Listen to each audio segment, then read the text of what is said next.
Ya askerlik yapmadığım için eee, askeri cezaevinde, askeri kışlalarda, polis karakollarında en çok vatan hainliğiyle suçlandım. Teröristlikle suçlayanlar oldu beni. Hainlik, ajanlıkla suçlayanlar oldu.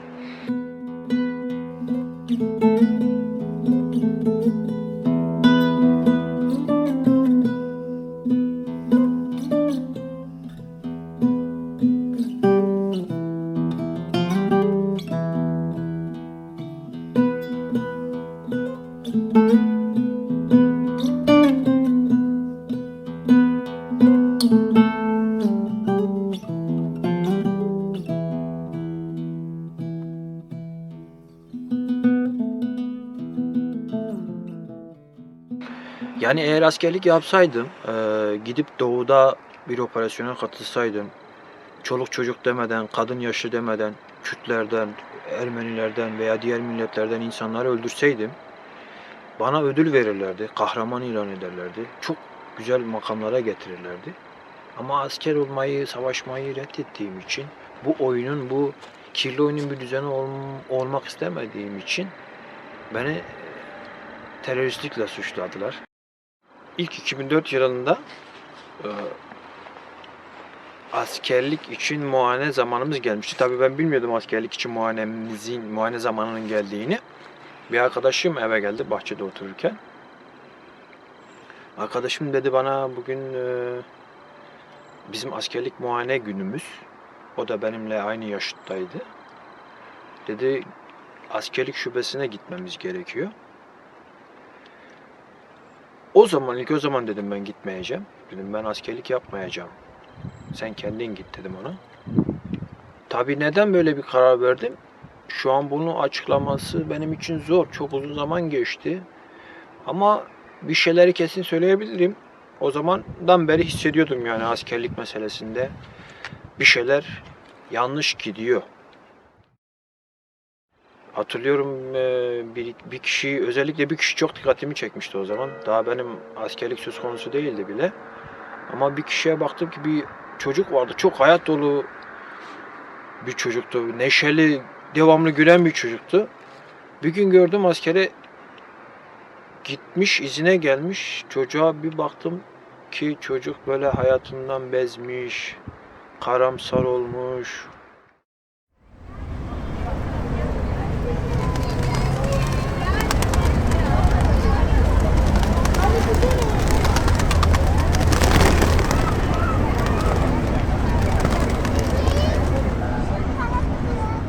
Yani ben 16 yıldır vicdani rejim, 16 yıldır askerliği reddetmeye başladı. Tam 16 yıl oldu olarak. Yani 2006 yılında başladım askere. 3 ay sonra firar ettim. O zamandan bu yana kadar çok kafa yordum, çok düşündüm, çok okudum, çok araştırdım. İnsanlarla çok tartıştım, çok kavga ettim. Çok dayak gördüm, şiddet gördüm, işkence gördüm.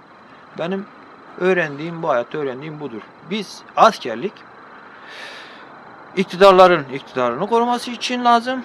Zenginlerin zenginliğini koruması için lazım. Askerlik bir vatan hizmeti değildir. Vatanı da korumak için de değildir. Öyle olsaydı ilk darbeyi askerler yapmazdı ülkelerde. İnsanlar protestolara çıktığında insanlara askerler kurşun sıkmazdı. İlk olarak 2006 yılında Nisan ayında firar ettim. Temmuz ayında yakalandım. Cezaevine girdim.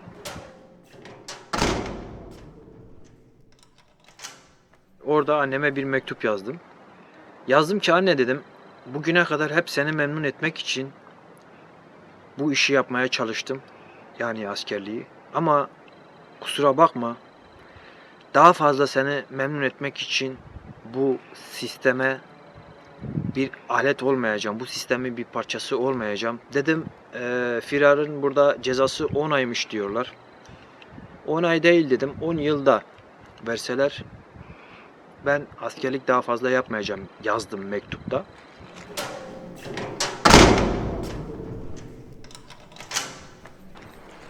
Sonra gardiyanlar beni çağırdılar. Mektuplar okunuyormuş. Gerçi ben de biliyordum zaten mektupların okunduğunu da dedim, okursa okusunlar. Dediler nedir bu? Gardiyan dedi. Nedir bu? Dedi yazmışsın. Dedim böyle yazdım işte. Dedi ne demek bu? Ben dedim ya ben yapmayacağım bu işi. Nasıl yapmayacağım? Yapmayacağım dedim ya. Ben nasıl yapıyorum dedi. Gardiyan da çünkü zorunlu asker. Dedim bilmiyorum nasıl yapıyorsun ama dedim ben bu işi yapmayacağım. İyi dedi tamam dedi. Sen dedi mektupların okunduğunu bilmiyor musun burada? Biliyorum dedim. Dedi bunu mahkemeye gideceğini biliyor musun? Dedim biliyorum. Alacağın cezayı biliyorum. Biliyorum.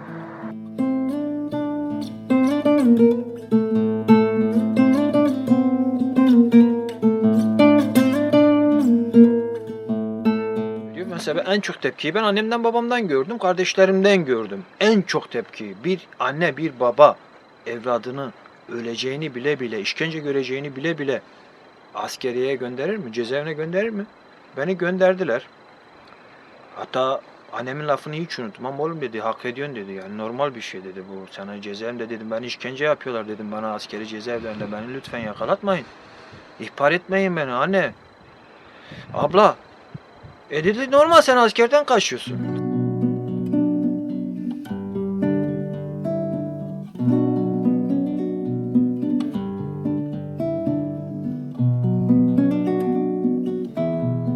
Yani Türkiye'de askerlik yapmayı reddeden biri olarak, vicdanlı bir retçi olarak yaşamak yani nasıl bir şey? Sürekli izlenerek yaşadım. Özellikle bizim o taraflarda. Mesela İstanbul'da belki biraz yaşaması daha kolaydır.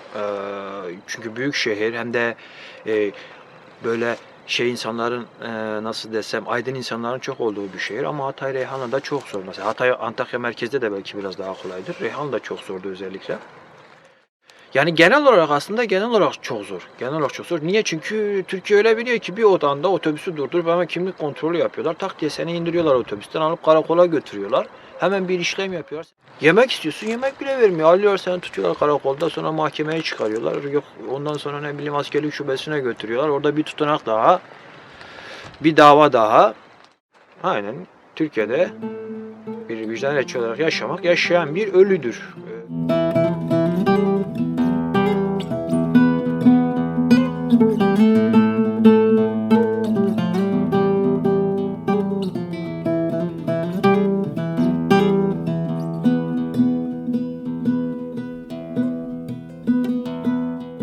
This is the famous food of my city.